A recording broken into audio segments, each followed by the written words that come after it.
কিছুদিন আগে বিএনপির এক ঊর্ধ্বতম ব্যক্তি বলেছেন যে একজন বুয়েট ইঞ্জিনিয়ার যে যা না পারে পুরান ঢাকার ধোলাই খালে গেলে একজন ছোট বাচ্চা সে এগুলো করে দিবে। আমরা সকাল 11টা থেকে দুপুর 2টা পর্যন্ত আমরা আন্দোলন কর্মসূচি করেছি। যেহেতু আপনারা খেয়াল করবেন দীর্ঘ আমরা সাধারণত বিএসসি ইঞ্জিনিয়ার ভাইয়াদের মধ্যে শাহবাগে আমরা ব্লক করি না, আমরা 7 রাস্তায় আন্দোলন অবস্থান কর্মসূচি ঘোষণা করেছি। আমরা অবস্থান করেছি, আমরা আমাদের ক্যাম্পাসের যে পিছনে যে রোডটি আমরা সেখানে রোডটি ওপেন চালু রেখেছি যাতে গাড়িগুলো পিছন দিয়ে চলে যেতে পারে। এবং আপনারা খেয়াল করবেন যে 7 রাস্তার যে ফ্লাইওভারটা সেটাও চালু ছিল।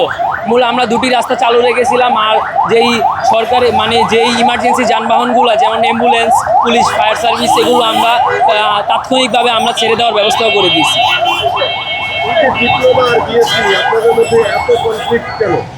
আসলে ওনারা হচ্ছে ডিগ্রি আর আমরা হচ্ছে ডিপ্লোমা, ওনারা হচ্ছে বিএসসি ইঞ্জিনিয়ারিং কোর্স করে এইচএসসি পাস করার পর মূলত ওনারা হচ্ছে 9ম গ্রেডে জব করে, আর আমরা হচ্ছে 10ম গ্রেডে। ওনারা হচ্ছে বিএসসি ওনারা হচ্ছে বিসিএস দিয়ে 9ম গ্রেডে প্রবেশ করে। আর সাধারণত ওনারা বুয়েটে অনেক মেধাবী, এইচএসসিতে A+ পাওয়ার পর কঠিন ভর্তি পরীক্ষার মাধ্যমে ওনারা বুয়েটে ভর্তি হওয়ার পরে ওনারা বিভিন্ন কোচিং সেন্টার খোলে যে বিভিন্ন স্টুডেন্টদের পড়াশোনা করে, কিন্তু ওনাদের নিজেদের পড়াশোনার কোনো হদিস থাকে না। সেই কারণে ওনাদের নিজস্ব যে রেজাল্টগুলো ওনারা ভালোভাবে করতে পারে না। পরে ওনারা কি করে যে বিসিএসে ওনারা রেপার্ট খেয়ে বিসিএসের মাধ্যমে কোনো টিকতে পারে না, এবং ওনাদের পরে হাই হুতাশ করে যে ওনারা চাকরির জন্য কি করবে।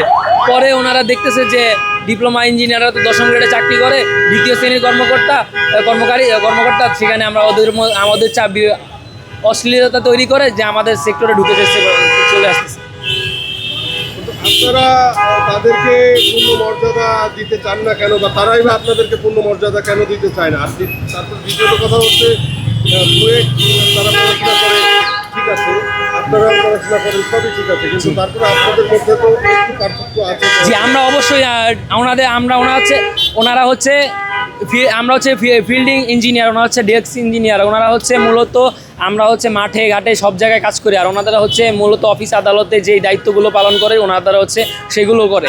আর ওনারা চাচ্ছে যে আমরা হচ্ছে মূলত যে টেকনিক্যাল কাজগুলো আমাদের টেকনিক্যাল সকল রিলেটেড কাজগুলো আমাদের এখানে শেখানো হয়, পাশাপাশি জেনারেলের সাবজেক্টগুলো থাকে। ওনারা হচ্ছে একদমভাবেই ওনাদের কোনো হাতে কলমে শিক্ষা নাই। পরে ওনারা যদি কোর্স করে থাকে সেইভাবে হাতে কলমে শিক্ষা হয়। আপনারা খেয়াল করবেন কিছুদিন আগে বিএনপির এক ঊর্ধ্বতম ব্যক্তি বলেছেন যে একজন বুয়েট ইঞ্জিনিয়ার যে যা না পারে পুরান ঢাকার ধোলাই খালে গেলে একজন ছোট বাচ্চা সে এগুলো করে দিবে। কারণ ওনাদের কোনো হাতে কলমে শিক্ষা নাই, ওনারা কাগজ কলমে অনেক কিছু শিখতে পারছে, কিন্তু ওনাদের যে হাতে যেই মাঠে কর্মের দক্ষতাটা সেটা নাই, কিন্তু সেজন্য ওনারা 9ম গ্রেডে বিসিএস পরীক্ষাতে 9ম গ্রেডে চাকরি করতেছে। সেই জন্য আর আমরা হচ্ছে 10ম গ্রেডে উপসহকারী প্রকৌশলী পদ। আমরা উপসহকারী প্রকৌশলটা মূলতই হচ্ছে যে মাঠে কর্মে কাজ করবে। তো ওনারা তো যেটা পারে না সেটার মধ্যে তো আপনার যেখানে পারেন না সেখানে আসলে তো হবে না।